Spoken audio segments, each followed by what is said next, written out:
All right. So um, I want to show you one approach for uh, doing fraction addition using the number line. Um, we can do fraction addition using other models as well, but the one that I want to focus on is the number line. So here we go. First of all, let's remind ourselves how addition works with the number line if we're dealing with whole numbers. So if we're dealing with something like 2 plus 3. So the way that we do this, and I'm not going to be super precise here, but the way that we do this is we have 0, 1, 2, whatever, right? 0, 1, 2, 3, 4, 5, 6, 7. And to do 2 plus 3, what we do is the first number tells you where to start on the number line. So in this case, the first number is 2, so we're going to start at 2. So I can mark a little dot at 2. And then the second number tells us how far to the right we should move from our starting point. So from 2, the plus 3 is telling us that we should go up 3. And I'm going to indicate that by doing this little bouncy sign. 1, 2, 3. And then a little arrow. And that tells me where I land. So 2 plus 3 is 5, right? You could indicate this in different ways, right? You could say, well, this is 2, and then you could say, like, from here to here is plus 3 or something, and then you land on 5. I mean, I don't know. Yeah, show it however you want, as long as it's clear, right? As long as it's clear to the reader, you know, how it is that you're representing 2 plus 3. But for the purposes of this little short lecture, this is the notation I'm going to use. I'm going to use these little bouncy these little bouncy signs to show the addition. Okay. Well, really, I guess more generally, I'm just going to draw an arrow from my starting point to the point where I should land. Okay. So that's how addition works with whole numbers on the number line. I don't think this is anything new for anyone, but it's helpful to remind ourselves how this works so that when we're dealing with fractions, we see that it works the same way. Okay. So let's move on and do something like 2/6 plus 3/6.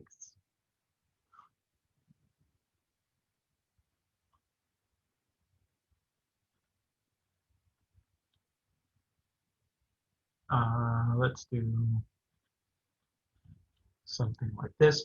So if I want to do 2/6 plus 3/6, well, first of all, I need to accurately split this into 6 parts. So let me use my fraction ruler to try to do that. Oh, I should have used a straight edge to get a nice, precise number line. That's okay. This will work. So I want to split this into 6 parts to take my lined paper. Go 1, 2, 3, 4, 5, and 6. Mark the intersections.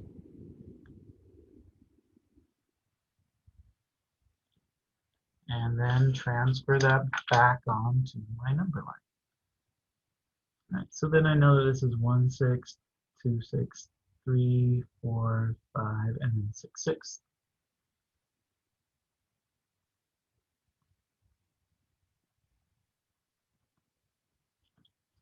Okay, so 2/6 plus 3/6 means that I should start at 2/6, and then I should go up 3/6, right? So this is 1/6, 2/6, 3/6. So I end up on, I should have used a different denominator. It's hard to say sixths, but I end up at 5/6, right? So you can see 2 plus 3 is 5, 2/6 plus 3/6 is 5/6. There are multiple ways to kind of make sense of that. One thing that's kind of confusing to students at first, and I don't mean college students, I mean like, you know, elementary school kids when they're first exposed to fractions, is that they see something like 2/6 plus 3/6 and they think, well, this should equal 5/12, right? You just add the numerators and the denominators. And even though I say that this is confusing for elementary school kids, it's also, you'd be surprised how often college students make this mistake. There's no excuse for that. Listen, if you're making that mistake in this college class, I will find a way to fail you. Like, you have no business teaching kids. how to add and stuff. If you think that 2 6 plus 3 6 equals 5 twelfths, right? But that's not true at all. Um, if you think about it, 2 apples plus 3 apples equals 5 apples. It doesn't equal like, it's not like 2 apples plus 3 apples equals 5 pears or something, right? That's not how it works. You don't change the unit, right? You don't change the unit you don't change the item that you're counting up, right? So if 2 apples plus 3 apples equals 5 apples, then 2 sixths plus 3 sixths should equal 5 sixths, not 5 twelfths, right? Anyway, uh, but the number line kind of verifies that thinking, that logic is correct, right? Obviously, if you start at 2 sixths and then you go up 3 sixths, you don't land at 5 twelfths. You land on 5 sixths, right? Okay, so with that in mind, what I want you to do is go ahead and give the video a pause and see if you can do 4 sevenths plus 2 sevenths the same way that I just did 2 6 plus 3 sixths. Using the number line and fraction rulers and everything, try to do 4 sevenths plus 2 sevenths. Try to show where that is, show what that addition should be using the number line. So go ahead and give the video a pause and give that a try. Okay. I'm going to go ahead and give you my solution. So if you haven't done it yet, pause the video, right? And give it a try. But here's my solution. So I'm going to do a little bit neater job this time and give myself an actual number line to work with. Oh, but I need a more rigid, straight edge, I guess. Anyway, that's fine.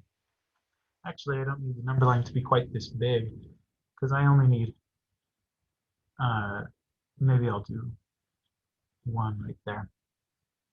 Okay, so since I'm dealing with sevenths,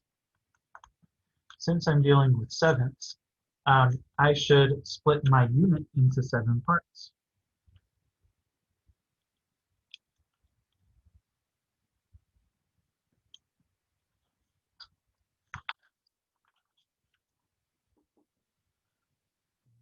Two, 3, 4, 5, 6, and 7. Right about there.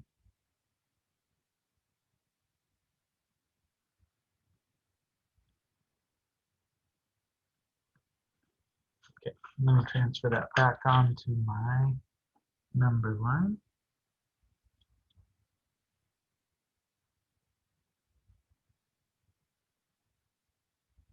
Okay.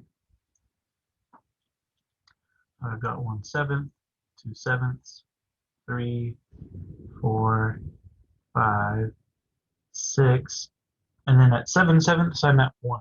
Okay. So 4 sevenths plus 2 sevenths means I'm starting here at 4 sevenths, and then I'm going up 1, 2 sevenths. And I'm landing on 6 sevenths, right? So 4 sevenths plus 2 sevenths equals 6 sevenths. That's what that one should look like. Okay, so let's make this a little bit more challenging because these kinds of fractions are really not bad to work with, but let's say that you were given something like 1/2 plus 1/3. Now you know because of your past experience with fractions that you need to get a common denominator before you can add these things up.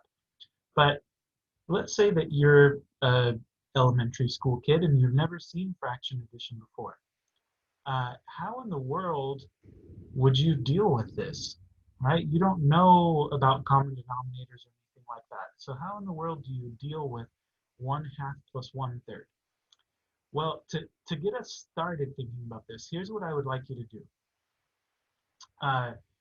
Try to locate this answer on the number line. You don't have to give me the number, right? So you don't have to be able to label what the answer is, but just see if you can figure out where this sum should be on the number line, okay?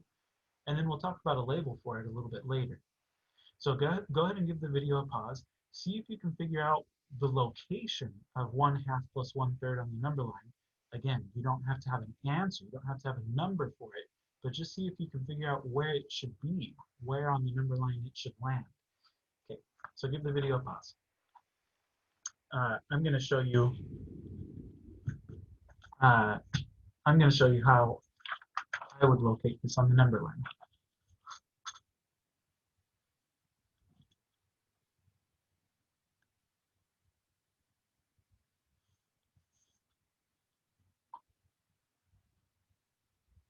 Uh, I'm actually going to make a longer number line this time. I'm not sure if it'll come in handy or not, but I feel like it might. Okay, that'll be good.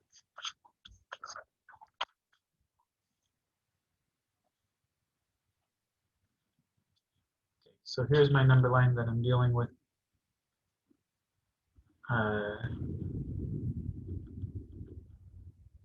Okay. All right, I want to split this into, well, first of all, in order to do 1/2 plus 1/3, I need to locate 1/2. So the first thing I need to do is split this or split this into two parts, right? I'm gonna mark this, and then I'll use my little lined paper. Go down 2 spaces, 1, 2, right? 1, 2.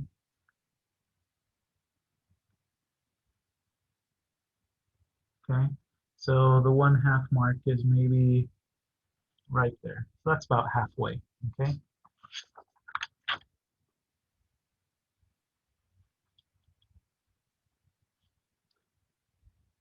Okay, so there's 1/2. Now, I need to add 1/3 to that. So I need to hop up 1/3 from this location. So to do that, I'm going to take this same unit and I'm going to split it into 3 parts so that I know what 1/3 looks like.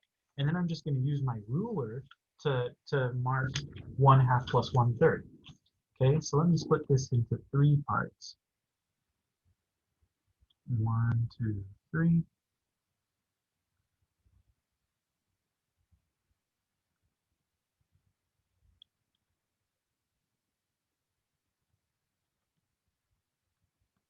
Okay, so those are thirds. Now, a common mistake that students make, and by students now I mean college students. Like when I show college students this trick, a lot of times the mistake that they'll make is that they'll then mark 1/3 and 2/3, and then they'll be really confused. They're like, I don't understand how that shows the addition. Well, that's because they were starting at 0, right? You're not supposed to start at 0. You're trying to show 1/2 plus 1/3. So you're starting at 1/2 and then you're moving up 1/3 from there.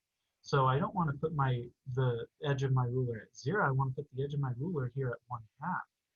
And then this first mark is 1/3, right?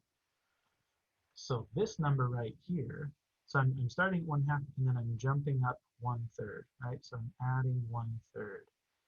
And this number right here is 1/2 plus 1/3, right? Whatever that is. Okay, that's how you would find the location of 1/2 plus 1/3 on the number line. Okay, and so that's all I asked you to do. So at this point, like if you had a picture that looked something like that, then you should pat yourself on the back and be really happy with yourself. But what I want to do before I move on to the next example now is talk about how we would get the label for this, right? How we would figure out what the number that corresponds to this location on the number line, how we would figure out what that number is. So you know that whatever this number is,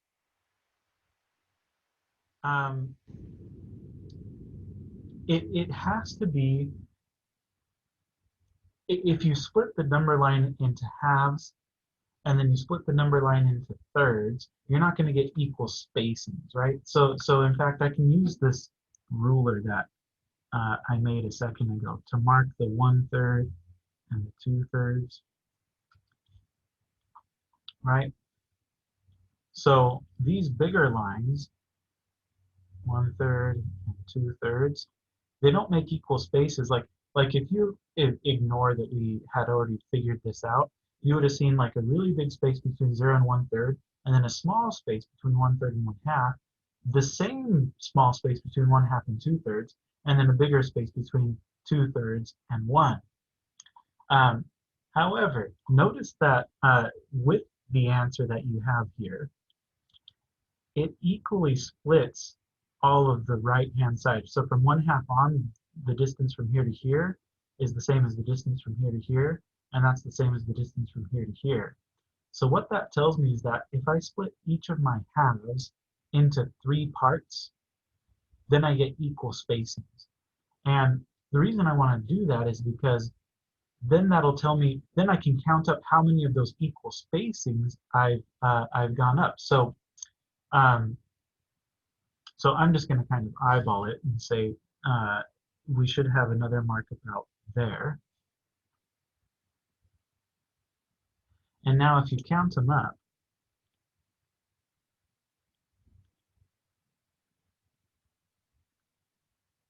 if you count up, well, if you look at it, all of these spaces are equal now.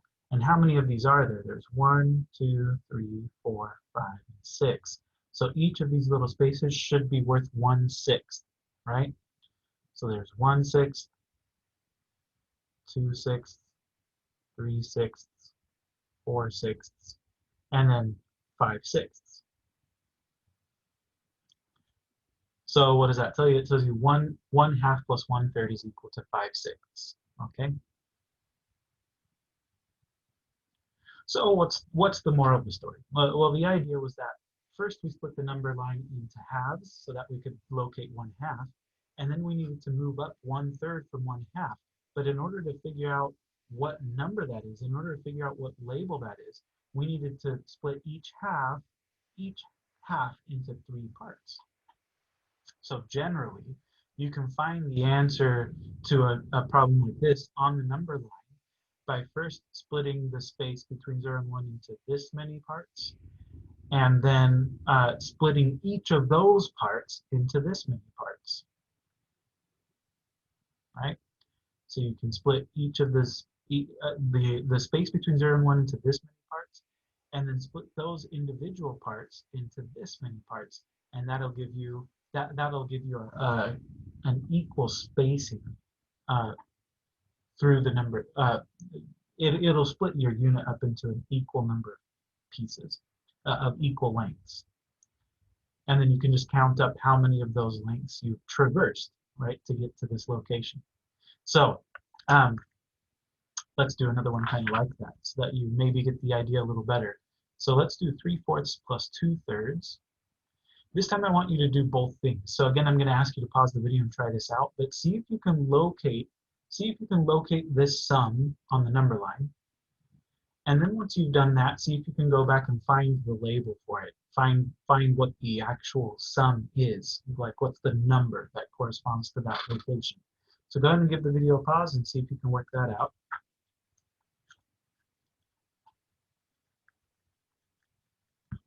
Okay, so here's my solution.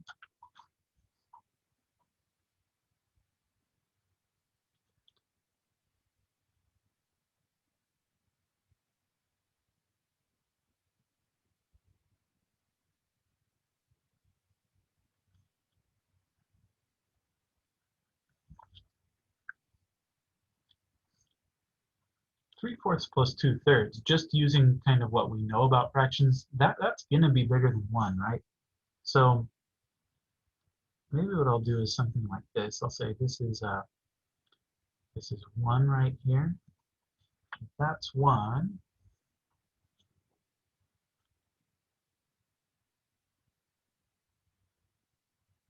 okay, so if that's my unit, then 2 would be right there, right? So that's another way to kind of evenly space out stuff on your number line.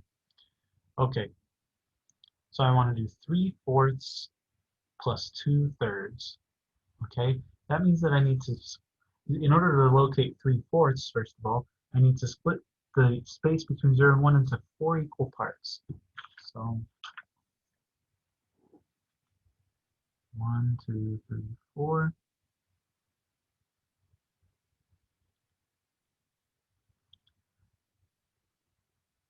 I'm going to do that again. 1, 2, 3, 4, right there. .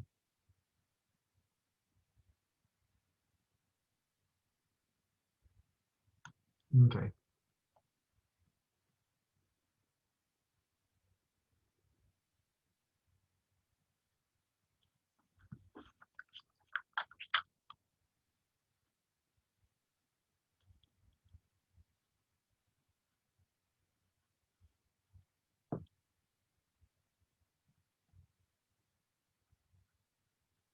So there's 3/4. And then I want to add 2/3 to that. Okay. So I want to add 2/3 to that. So I need to figure out what 2/3 looks like. That means I need to split this space between 0 and 1 into 3 parts. Okay. 1, 2, 3.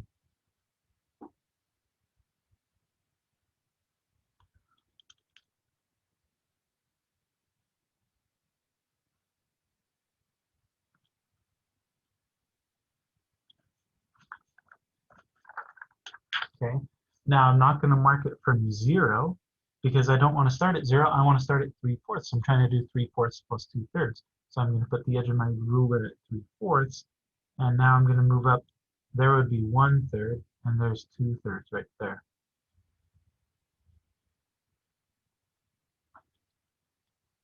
So 3/4 plus 2/3 puts me right here on this number right there. So this is 3/4 plus 2/3. Okay, so there's the first part, right? There's the location. I found the location of the sum on my number line.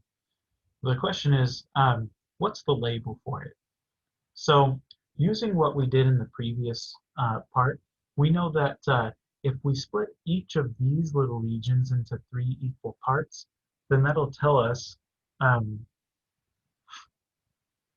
actually, uh, I need to split the next unit into 4 parts as well. I need to split the next unit into 4 parts so that I can then split it into 3 parts, right? So let me get my fourths on there again. So I can transfer them over here.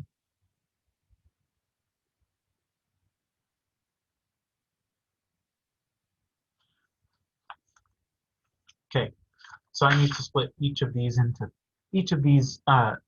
spaces into thirds now. I'm just going to eyeball this part because I think probably my ruler's not quite big enough to get all of this stuff.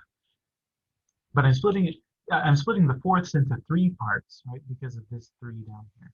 Anyway, so each fourth into thirds. I've already got one of the marks there, so I think the other one goes there. There's another fourth.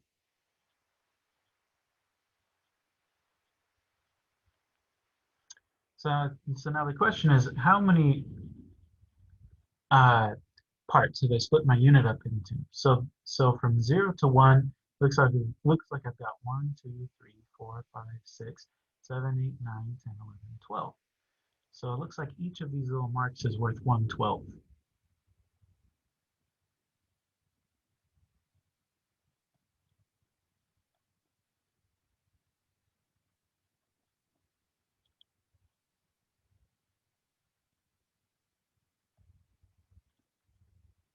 And then 1. And then I can either label this 13, 12, 14, 15, 16, 17 twelfths, or I could label it 1 and 1/12, 1 and 2/12, and so forth, right? It doesn't really matter. Um, it depends on what it is that you're trying to show, I guess. Let's call it 1 and 1/12.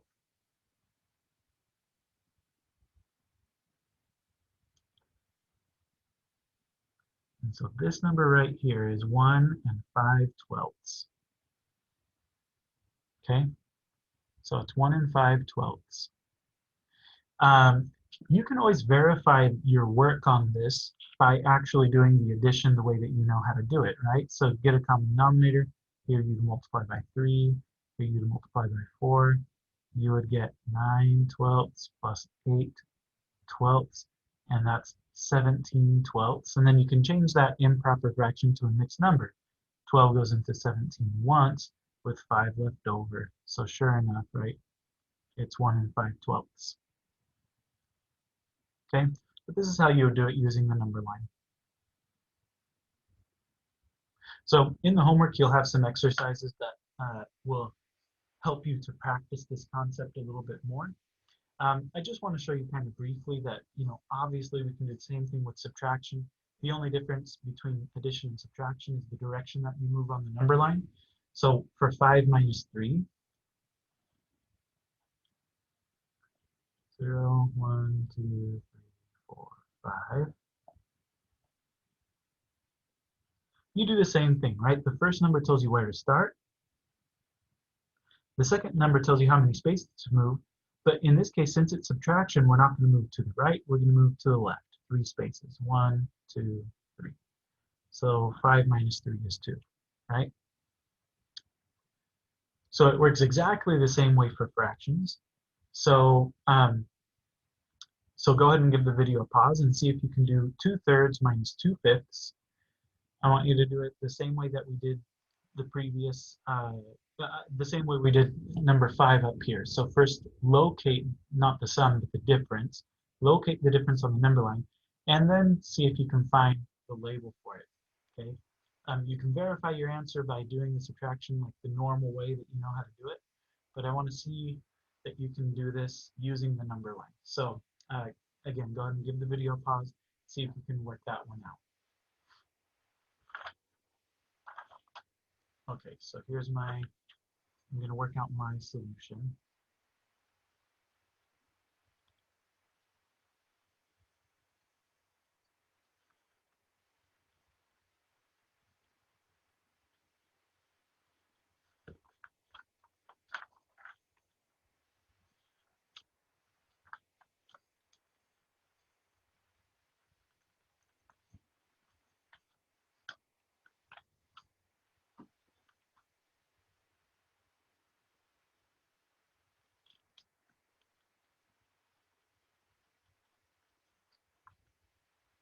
Right. So my first order of business, of course, is to locate 2/3 on the number line.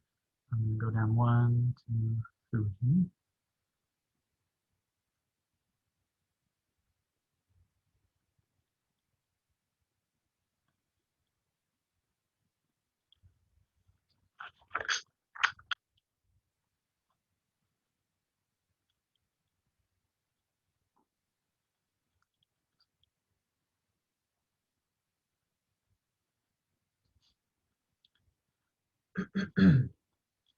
So this is my starting point, 2/3. And then I want to move back 2/5 spaces, right? So I want to go backwards 2/5 spaces from there. So in order to do that, I need to figure out what 2/5 looks like. So again, I'm going to take the unit from 0 to 1. This time I'm going to split it into 5 parts. 1, 2, 3, 4, and 5.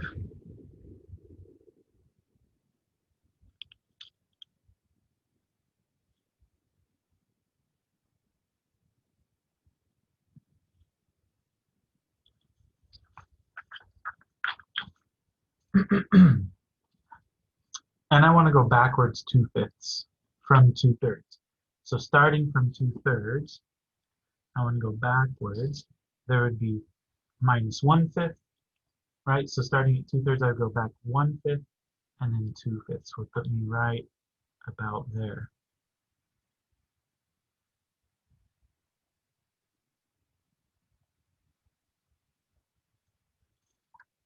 Right?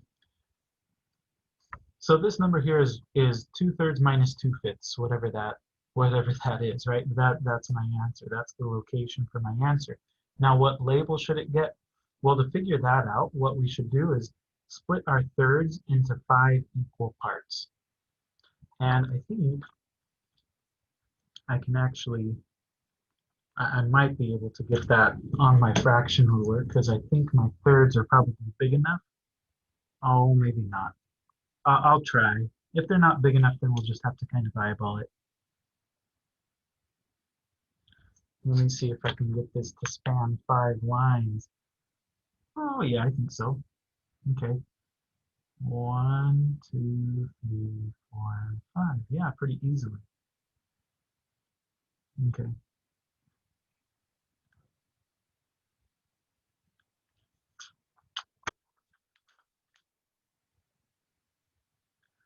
So it looks like uh, it looks like it lands right on the fourth one, but we can do all of them.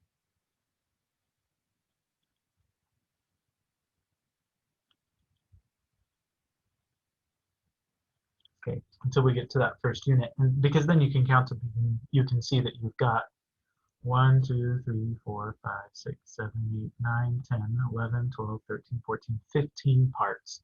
So each of these little marks is worth 1/15.